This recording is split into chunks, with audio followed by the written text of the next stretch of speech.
كلامه المجيد وفرقانه الحميد.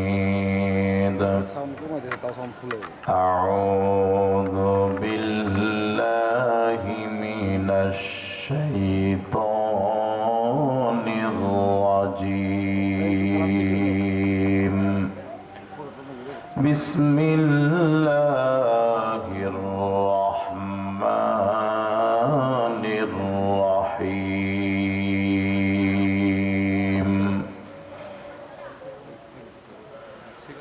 فاستجاب لهم ربهم أني لا أضيع عمل عامل منكم من ذكر أو أنثى بعضكم من بعض، فالذين هاجروا وأخرجوا من ديارهم وأوذوا في سبيلي وقاتلوا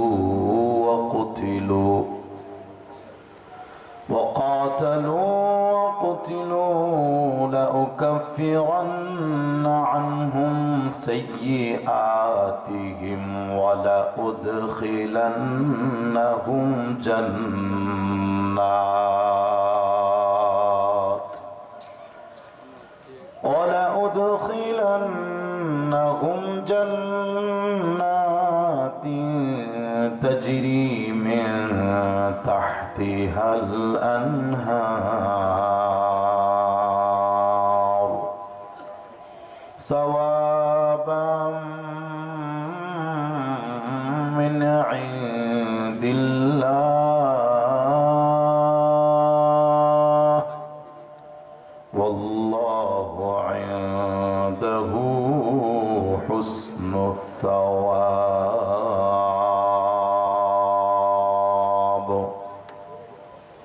صدق الله مولانا العظيم وصدق رسوله النبي الكريم، ونحن على ذلك لمن الشاهدين والشاكرين، والحمد لله رب العالمين।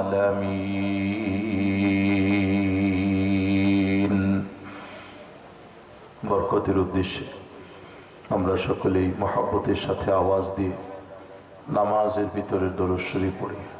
দয়া করে সকলেই পড়ুন।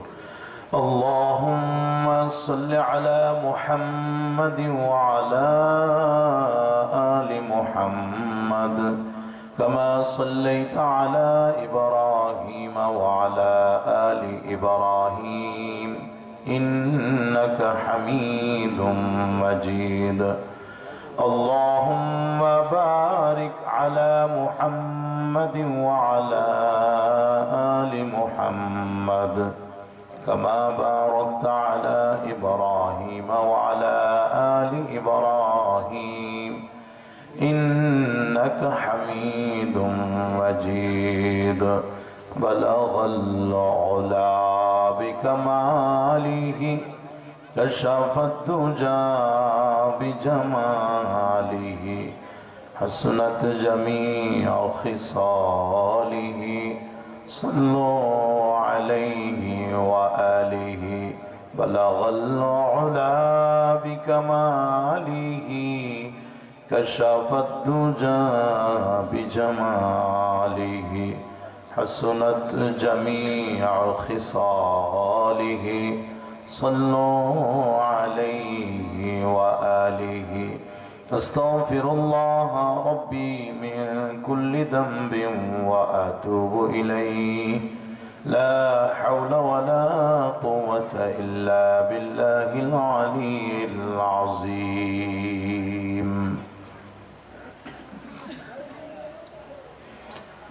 আপনাদের প্রিয় প্রতিষ্ঠান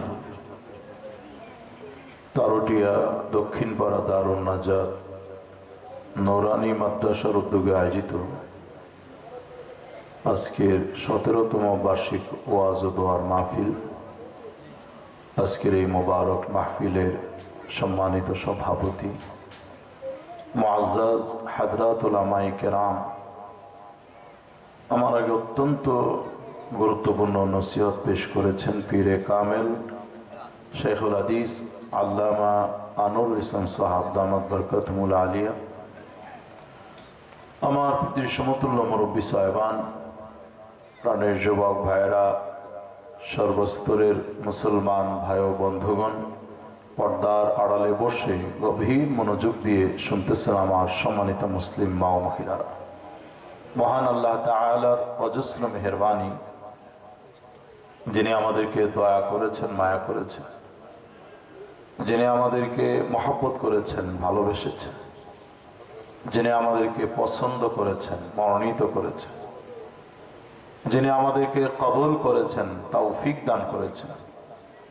আমরা আরামের ঘুম বাদ দিয়ে, নরম নরম বিছানাগুলো ছেড়ে দিয়ে শুধুমাত্র আল্লাহ এবং আল্লাহ রসুলের মহব্বত, কোরআন এবং হাদিসের ভালোবাসা নিয়ে আজকের এই সুন্দর সুসজ্জিত মাহফিলে, সোয়াবের মজলিসে, জান্নাতের বাগানে আসার বসা, দিনই জরুরি কিছু কথা বলার এবং শোনার সুযোগ আল্লাহ পাক করে দিলেন। এতে আপনারা খুশি না বেজার? খুশির আওয়াজ কিন্তু উচ্চ হয়। যদি খুশি হয়ে থাকেন তাহলে আসুন আমরা সবাই জোরে সুরে, অন্তর অন্তঃস্থল থেকে, হৃদয়ের কন্দর থেকে রব্বে করিমের দরবারে প্রাণ খুলে কালিমাতুশ শুকুর আদায় করি। সকলেই বলি আলহামদুলিল্লাহ, মাশাআল্লাহ।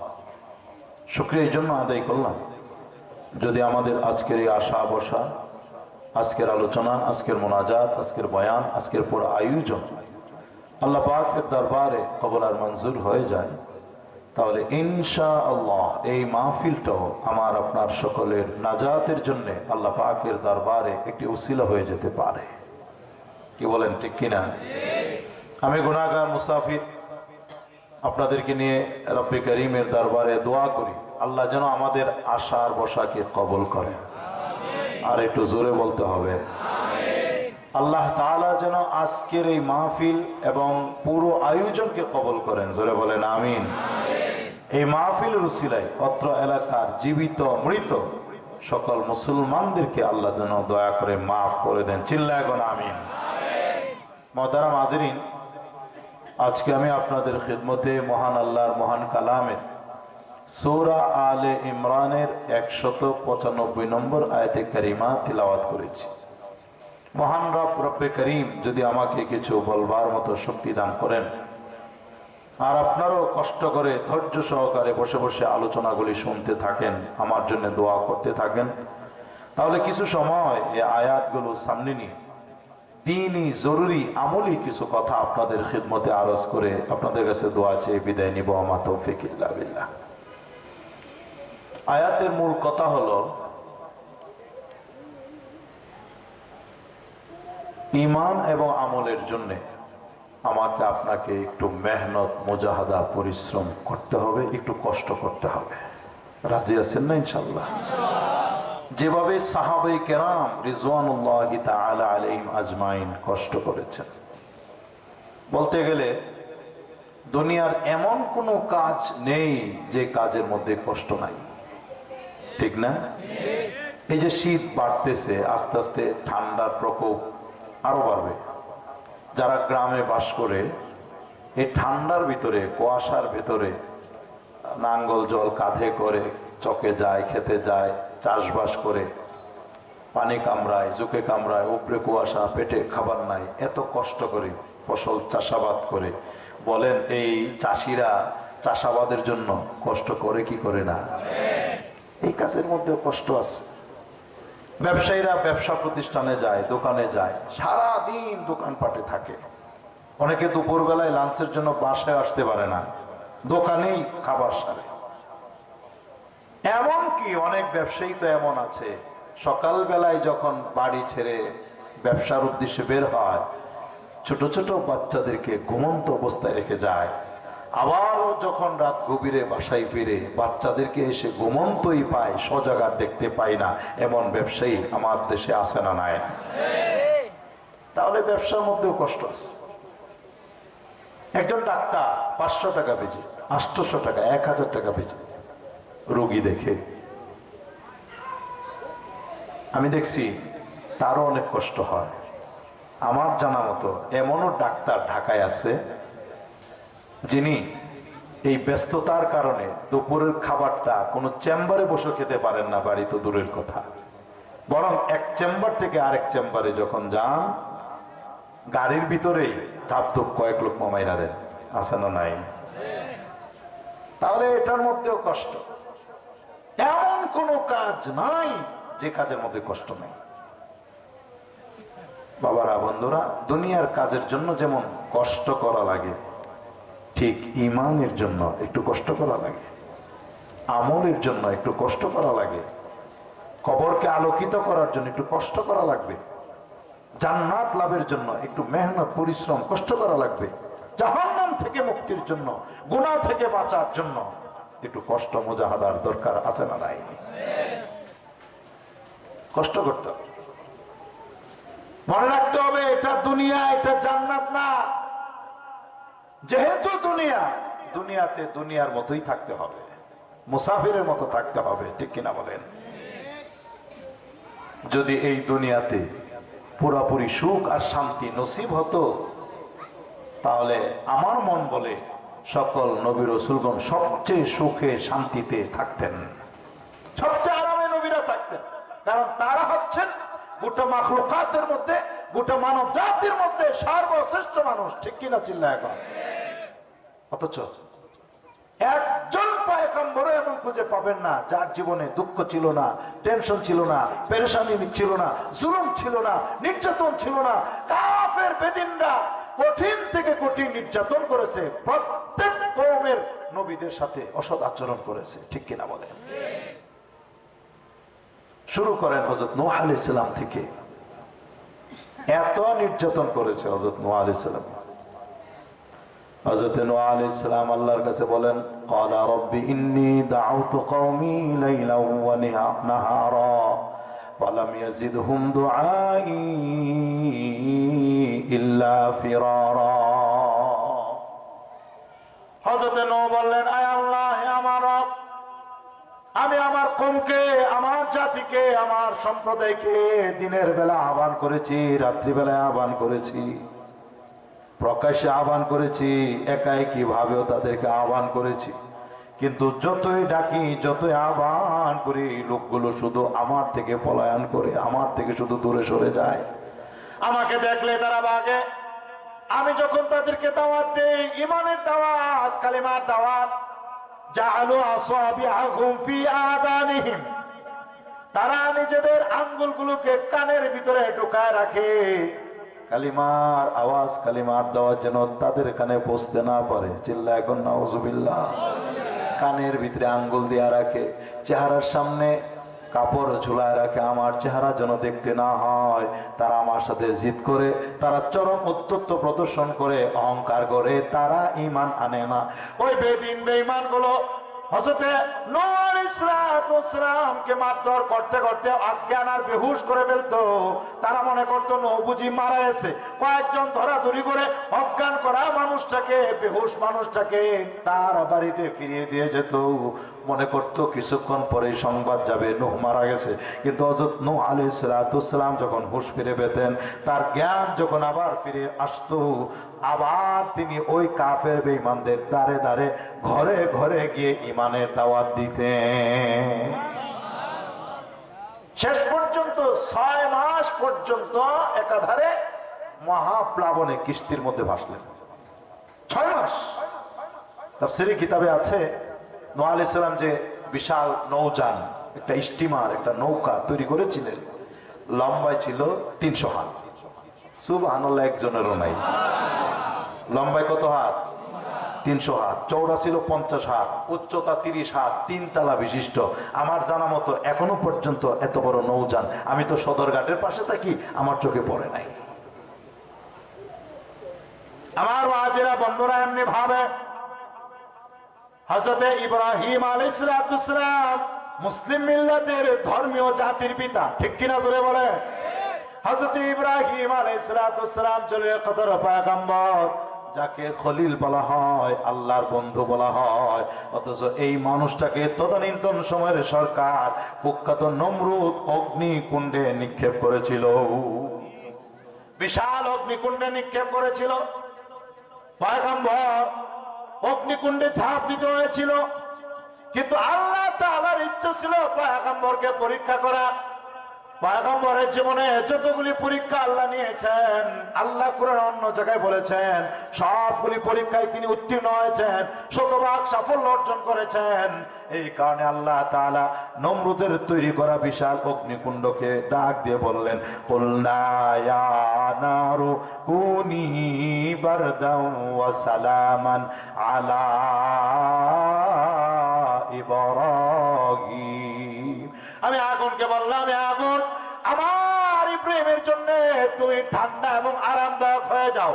শুধু ঠান্ডা যদি হয় তাহলে বরফায়িত হয়ে যেতে পারে, পয়গম্বরের কষ্ট হতে পারে। এই জন্য ঠান্ডার পাশাপাশি বললেন ওয়া সালামান, শান্তিদায়ক, আরামদায়ক, এয়ার কন্ডিশনের মতো হয়ে যাও, এসির মতো হয়ে যাও। চিল্লায় এখন সুবহানাল্লাহ। যেই কারণে হযরত ইব্রাহিম আলাইহিস সালাম আগুন থেকে বের হওয়ার পরে বলেছিলেন, আমি যে কয়টা দিন নমরুদের আগুনে ছিলাম, এত সুখে শান্তিতে এত আরামে আমার আগেও দিন কাটে নাই, পরেও দিন কাটে নাই। সবচেয়ে আরামে সুখে শান্তিতে আমি আগুনের ভিতরে ছিলাম। এত বড় পয়গম্বর, তিনি তার জীবনে যতগুলি দোয়া করেছেন আল্লাহ পাক কবুল করে নিয়েছেন। এর মধ্যে দুইটা দোয়ার কথা আপনাদেরকে শোনাবো। বার্ধক্যে উপনীত হয়ে গেছেন, বুড়া হয়ে গেছেন, সন্তান হচ্ছে না। অমুসলমান ইমানি চেতনা নিয়ে মুখটা খুলে আল্লাহ যতটুকু গায়ে শক্তি দিচ্ছেন, পুরা শক্তি গলায় সঞ্চিত করে বলিষ্ঠ কণ্ঠে বলতে হবে, সন্তান দেওয়ার মালিককে। হুজুর হলো না, চিল্লা এখন কে? দুনিয়ার কোন মানুষ সন্তান দিতে পারে? খাজা বাবা, মাজার বাবা, গঞ্জা বাবা, গাছ বাবা, খেতা বাবা, তালা বাবা, কত বাবা দিয়েছে বাংলাদেশে, কলা গাছের মতো গজায় গেছে গা। মুসলমান কোন বাবা, কোন মানুষ, এমনকি কোন ওলি, কোন নবী সন্তান দেওয়ার মালিক না, সন্তান দেওয়ার ক্ষমতা নাই। সন্তান তৈরি করার ক্ষমতা যদি পয়গম্বরের থাকতো, তাহলে হযরত ইব্রাহিম আলাইহিস সালাম নিজেই নিজের সন্তান তৈরি করে নিতেন, আল্লাহর কাছে সন্তান চাইতেন না। অথচ ইব্রাহিম আলাইহিস সালাম সন্তান চাইছেন কার কাছে? আরে বাবা, মুখটা খুলে জোরে বলেন না, কার কাছে? রব্বি হাবলি মিনাস সালিহিন। ইব্রাহিম আলাইহিস সালাম দোয়া করলেন, হে আমার রব, দয়া করে তুমি আমাকে একজন নেককার সন্তান দান করো। সন্তান কার কাছে চাইছেন? আরো জোরে, কার কাছে চাইছেন? তবে বলার ধরনটা দেখেন, তিনি শুধু সন্তান চান নাই, তিনি চেয়েছেন আল্লাহ আমাকে একজন নেককার সন্তান দান করো। এই মুসলমান, আমি বলে যাই মরণ পর্যন্ত কথাটা মনে রাখবেন, সন্তানের দরকার আছে, আপনার জীবনে সন্তানের দরকার আছে। সুতরাং সন্তান যখন চাইবেন আল্লাহর কাছে চাইবেন, এবং আল্লাহর কাছে যখন সন্তান চাইবেন বলবেন, আল্লাহ দয়া করে মেহেরবানি করে আমাকে একজন নেককার সন্তান দান করো। ছেলে দরকার, আপনার মনের তামান্না একটা ছেলে হোক, তাহলে বলবেন আল্লাহ একজন নেককার ছেলে আমাকে দান করো। আপনার মনের তামান্না আপনাকে আল্লাহ যেন কন্যা সন্তান দান করে, আল্লাহর কাছে বলবেন আল্লাহ দয়া করে মেহেরবানি করে একজন কন্যা সন্তান আমাকে, নেককার কন্যা সন্তান আমাকে দান করো। নেককার কথাটা লাগাই দিবেন দুয়ার মধ্যে, পারবেন না ইনশাআল্লাহ? কারণ সন্তান যদি নেককার না হয়, বাবা মার পেরেশানির শেষ নাই। এই সন্তান যদি নেককার না হয়, একটুখানি বয়স হলে ভালো করে সাবালক হয় না, দেখবেন গাঞ্জা ঠালে। আপনাদের টাঙ্গাইলের কথা বলছি না, এই এলাকা তো অনেক ভালো, কিন্তু অনেক জায়গায় আছে ভালো কইরা বালেগ হয় না, কিন্তু টানা শুরু হয়ে গেছে। আসেনি? এই মদ, নেশা, ইয়াবা, এগুলো একেবারে যুবকদেরকে ধ্বংসের দ্বার প্রান্তে পৌঁছে দিয়েছে। তার জীবন অন্ধকার। যুবক, আমি তোমাকে দাওয়াত দিচ্ছি, কোথায় দৌড়াচ্ছ উদ্ভ্রান্তের মতো? তুমি অন্ধকারে আছো, আসো তুমি আলোর ভিতরে, কোরআনের ছায়া তুলে আসো, এরকম দ্বীনি প্রতিষ্ঠানে আসো, উলামায়ে কেরামের সোহবতে আসো। খোদার কসম করে বলে যায়, তোমার জীবন সুন্দর হবে, আলোকিত হবে ইনশাআল্লাহ। সন্তান যদি নেককার না হয়, দিনদার না হয়, এই সন্তান এক সময় বাবা মার গলায় ছুরি চালাইতেও কুণ্ঠাবোধ করে না। আছে না নাই? খোদ আমাদের বাংলাদেশের ঘটনা, বাংলাদেশের এক জায়গায় কুড়াল দিয়ে কুপিয়ে তার নিজের বাবা মাকে জালেম হত্যা করেছে। জোরে বলেন নাউজুবিল্লাহ। কোথাও কোদাল দিয়ে আঘাত করেছে, কোথাও মারপিট করেছে, কোথাও ঘর থেকে বের করে দিয়েছে। করোনার সময় বাবাকে হসপিটালে রেখে সন্তানেরা পালিয়ে গেছে। আর এক মাকে, করোনা আক্রান্ত এক মাকে গাজীপুরের ঘন জঙ্গলের ভিতরে ফেলে তারা চলে গেছে।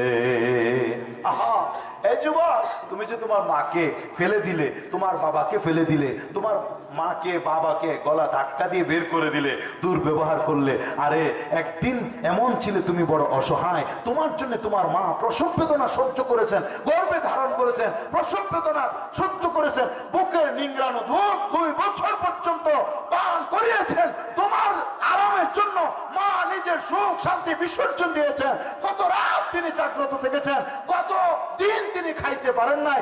নিজের সুখ নিজের আরামের চিন্তা না করে তোমার আরাম আর সুখ শান্তির চিন্তা করেছেন। দিলে দিলে শিক্ষা দীক্ষা দিয়ে তোমাকে প্রতিষ্ঠিত করেছেন। আজকে তুমি মাকে চিনো না, আজকে তুমি বাবাকে চিনো না। আমি বলে যাই, তোমার মতো পুরা কপাল্লা যুবক আল্লাহ জমিনের দ্বিতীয়টা কেউ হতে পারে না। এই যুবক, আল্লাহ নবী তোমাদেরকে হাদিসে ডাক দিয়েছেন বারবার, যুবক তুমি যদি চাও তোমার হায়াতে বরকত হোক, আয় রোজগারে বরকত হোক, ধন সম্পত্তির মধ্যে বরকত হোক, সব কিছুতে বরকত হোক, এটা যদি তুমি চাও, আমার নবী বলেন যুবক বরকতের জিনিস তোমার ঘরের ভিতরে আছে। খেয়াল করেন, নবী বলেন যুবক তোমার মা বড় বরকতের, তোমার বাবা বড় বরকতের। তোমার জন্য তোমার মা তোমার বাবা আল্লাহর দরবারে এত দামি এত দামি এত বরকতের। ওই মা চেহারার দিকে হোক না, মা চেহারাটা কালো কুৎসিত, বাবার চেহারাটা কালো কুৎসিত, চাপা ভেঙে গেছে, দাঁতগুলো পড়ে গেছে, শিক্ষা দীক্ষা নাই, এরকম গন্ড মূর্খ, তার থেকে জন্ম নিয়ে আজকে তুমি ডাক্তার, আজকে তুমি ইঞ্জিনিয়ার, তুমি ব্যারিস্টার, তুমি বৈজ্ঞানিক, তুমি বৈমানিক, তুমি আলেম, তুমি মুফতি, তুমি মুহাদ্দিস, তুমি মুফাসসির। কিন্তু শুনে রাখো, ওই চাপা ভাঙ্গা মার দাম, ওই চাপা ভাঙ্গা বাবার দাম তোমার জন্য আল্লাহর দরবারে এত বেশি এত বেশি। আমার নবী বলেন ওই মার চেহারার দিকে অথবা বাবার চেহারার দিকে যদি একবারও দয়া মায়ের দৃষ্টিতে তাকাও, নবীজি বলেন সঙ্গে সঙ্গে আল্লাহ পাক তোমার আমল নামায় একটি নফল কবুল হজের সওয়াব দান করবে। সাহাবায়ে কেরাম আরজ করলেন, ইয়া রাসূলুল্লাহ, বাবা মার সঙ্গেই তো আছি, সুতরাং দিনে একবার কেন, ইচ্ছা করলে বাবা মার চেহারা 100 বারও দেখা সম্ভব। কি বলেন, সম্ভব কিনা? সুতরাং কোন সন্তান যদি বাবা মার চেহারা দয়ার দৃষ্টিতে 100 বার তাকায়, তাহলে কি হবে? আল্লাহু আকবার ওয়া আতিয়াব। আল্লাহ নবী বললেন, হ্যাঁ সাহাবীরা, আল্লাহ মহান, আল্লাহ পবিত্র, আল্লাহর কাছে সওয়াবের কোনো কমতি নাই, আল্লাহর কাছে সওয়াবের কোনো অভাব নাই। সুতরাং বাবা মার বাধ্যগত সন্তান, সুসন্তান, এক সন্তান বাবা মার চেহারার দিকে দিনের ভিতরে যদি 100 বারও তাকায়, জি বলেন আল্লাহ তাআলা তার আমল নামায় 100 নফল কবুল হজের সওয়াব দান করবে। খুব চমৎকার একটা হাদিস শোনায় আপনাদেরকে। নবীজি সাল্লাল্লাহু আলাইহি সাল্লাম বলেন, আমাকে স্বপ্নে দেখানো হয়েছে। অন্য বর্ণনায় নবীজি মেরাজে যখন জান্নাতে গেলেন, নবীজি বলেন আমি কার যেন জান্নাতের ভিতরে কোরআন তেলাওয়াতের আওয়াজ শুনতে পাইলাম। চিল্লায় এখন না সুবহানাল্লাহ। জান্নাতের ভিতরে কোরআন তেলাওয়াতের আওয়াজ হচ্ছে, তেলাওয়াতের আওয়াজ ভেসে আসছে। নবীজি বলেন আমি জিজ্ঞেস করলাম, ও ভাই জিব্রাইল, এই লোকটাকে জান্নাতে বসে বসে কোরআন পড়তেছে সে কে? জিব্রাইল বলে, ইয়া রাসূলুল্লাহ, তিনি আপনার আদরের সাহাবী হারেসা ইবনে নুমান রাদিয়াল্লাহু তাআলা আনহু। আওয়াজ দিয়ে কোন সুবহানাল্লাহ। হারেসা ইবনে নুমান দুনিয়াতে, অথচ নবীজি তার তেলাওয়াত শুনতে পাচ্ছেন জান্নাতে। যেমন বেলাল রাদিয়াল্লাহু তাআলা আনহু ছিলেন দুনিয়াতে, মেরাজের রাতে নবীজি জান্নাতে নিজের আগে কার যেন চলার শব্দ শুনতে পাচ্ছিলেন। জিবরাইলকে জিজ্ঞেস করলেন, ভাই জিবরাইল, এটা কার চলার শব্দ? কয়, এটা আপনার বেলালের চলার শব্দ। চিল্লায় এখন সুবহানাল্লাহ। বেলাল দুনিয়াতে আর নবীজি হাঁটার শব্দ শুনতেছেন জান্নাতে। ঠিক হারেস ইবনে নুমান সাহাবী রাদিয়াল্লাহু আনহু, তিনি হলেন দুনিয়াতে আর তার তেলাওয়াত শুনতেছেন নবী জান্নাতে। নবীজি বলেন, কারণ কি জানো? উম্মতকে নবীজি জানায় গেছেন, ও কান আবাররান নাসি বিউম্মিহি। এটার কারণ হলো এই হারেসা তার মার খুব ভক্ত ছিল, মার খেদমত করত, মার সাথে সদাচরণ করত, মার সেবা করত। আল্লাহ তাআলা তাকে এত সম্মানিত করেছেন, নবীজি জান্নাতের ভিতরে হারেসা ইবনে নুমানের কোরআনে কারীমের তেলাওয়াত শুনতে পেয়েছে। তাহলে মার ভক্ত হলে, মার খেদমত করলে, বাবার খেদমত করলে সন্তান লাভবান হয় দুনিয়াতেও এবং আখিরাতেও। যাক, এটা আমার আলোচ্য বিষয় না। আমি শুধু দ্বীনের জন্য যে কষ্ট নবীরা সাহাবীরা করছেন এই সম্বন্ধে কিছু কথা বলতে চাচ্ছি। তো হযরত ইব্রাহিম আলাইহিস সালামের প্রসঙ্গ নিয়ে বলছিলাম। তিনি একটা দোয়া করছেন, এটা আল্লাহ আমাকে একজন নেককার সন্তান দান করো। আল্লাহ দিলেন, নাম রাখলেন ইসমাইল। আল্লাহ তাআলা এই ইসমাইল আলাইহিস সালামকে বানায় দিলেন সাহেবে জমজম, জমজমওয়ালা। আপনারা সেই ইতিহাস জানেন, আমি যাব না ওদিকে। তার পায়ের আঘাতে, পায়ের নিচে জিবরিল এসে যখন একটা দানা দিয়ে ঝাপটা মারলেন, আঘাত করলেন, সেখান থেকে একটা প্রবাহমান ঝর্ণা দ্বারা প্রবাহিত হয়ে গেল, যার নাম হচ্ছে জমজম। নাম কি? জমজম কূপের নাম তো শুনছেন। এখানে অনেকে আছেন যারা জমজম কূপের পানি পান করেছেন। এত বরকতি পানি। নবীজি বলেন, মা ও জমজম লিমা শিরিবালাহু। জমজমের পানি যে উদ্দেশ্যে পান করবে, আল্লাহ পাক তার উদ্দেশ্যকে পূরণ করে দিবে। যে উদ্দেশ্যে পান করবে। নবীর কথা মিথ্যা হতে পারে? কথা বলেন না কেন? আমার জানা মতো ক্যান্সারে আক্রান্ত রোগী, ডাক্তার ফেরত দিয়েছে হসপিটাল থেকে। এক আলেম তাকে পরামর্শ দিলেন, পারলে সফর করো হজে, মরতে তো হবেই, তুমি যাও হজে, আর যত বেশি পারো পেট ভরে জমজমের পানি পান করো, নিয়ত করে আল্লাহ যেন তোমাকে সুস্থ করে দেন। আল্লাহ পাকের মেহেরবানি, ডাক্তার যাকে বলেছে আর বেশি দিন বাঁচবে না, হজের সফর কষ্ট করে করছে, জমজমের পানি পান করছে, আল্লাহ তাআলা তাকে সম্পূর্ণ করে, একেবারে সম্পূর্ণরূপে সুস্থ করে বাংলাদেশে ফিরে আনছেন। ঢাকার একজন বড় আলেমে দ্বীন, তার প্রায় সময় পা ফেটে যায়, একটা জটিল অবস্থা। তিনি করলেন কি, হজে মৌসুমে জমজম কূপের পানি পানও করেন, আবার জমজমের পানি তো বিভিন্ন জায়গায় রাখা আছে বরকতের উদ্দেশ্যে, শেফার উদ্দেশ্যে, পায়ের মধ্যেও দেন। জমজমের পানি দিয়ে উজু করা যায়, গোসল করা যায়। বরকতি বলে উজু গোসল করা যায় না এরকম না। একটা সময় জমজম কূপের পাশে গিয়ে মানুষ গোসল করতে পারতো, এখন সেটা বন্ধ করে দিয়েছে সরকার। তো যাই হোক, উনি পায়েও পানি দিলেন ফাটা জায়গায় এবং পান করলেন। আল্লাহ পাকের মেহেরবানিতে এই সফরে তিনি পা এমন ভাবে তার পা সুস্থ হয়ে গেল, আজও পর্যন্ত তার পা আর ফাটে না। বলেন না সুবহানাল্লাহ। হযরতে ইব্রাহিম আলাইহিস সালামকে আল্লাহ তাআলা একজন সন্তান দিলেন, নাম ইসমাইল। তিনি হয়ে গেছেন সাহেবে জমজম, জমজমওয়ালা, জমজম কূপের মালিক। আল্লাহ জমজম কূপের মধ্যে এত বরকত দিয়েছেন, সারা পৃথিবীর লক্ষ লক্ষ মানুষ হাজার হাজার লিটার পানি নিজ নিজ দেশে নিতেছে। একটিবারের জন্য জমজম কূপের পানি কমে নাই, শুকায় নাই। চিল্লায় গন্ডা সুবহানাল্লাহ। এই হলো হযরত ইব্রাহিম আলাইহিস সালামের একটা দোয়া, সন্তানের জন্য করেছিলেন। 2 নম্বর আরেকটা বড় দোয়া করেছিলেন, আল্লাহ আখিরি পয়গম্বর সরকারে দু আলম বিশ্ব নবী মুহাম্মদুর রাসূলুল্লাহ সাল্লাল্লাহু আলাইহি সাল্লামকে তুমি আমার বংশে প্রেরণ করবা। দোয়া করছেন, আল্লাহ কবুল করে নিয়েছেন। আল্লাহ তাআলা আমাদের নবীকে ইসমাঈল আলাইহিস বংশে, অর্থাৎ হযরত ইব্রাহিম আলাইহিস সালামের বংশে আমার নবীকে প্রেরণ করলেন। আল্লাহ তাআলা আমার নবীকেও বিশাল একটা মর্যাদা দিলেন। আমার নবীকে আমার আল্লাহ বানায় দিলেন সাহেবে কাউসার, কাউসারওয়ালা। চিল্লায় গন্না সুবহানাল্লাহ। কাউসার কি জিনিস? দুধের চেয়েও সাদা, মধুর চেয়েও সুমিষ্ট এমন এক শরবতের নাম কাউসার। একবার যদি কেউ সেটা পান করে, জান্নাতে যাওয়ার আগ পর্যন্ত কোনোদিন তাদের আর পিপাসা লাগবে না। من مر عليها شربا ومن شرب لا يسمع أبدا حتى يدخل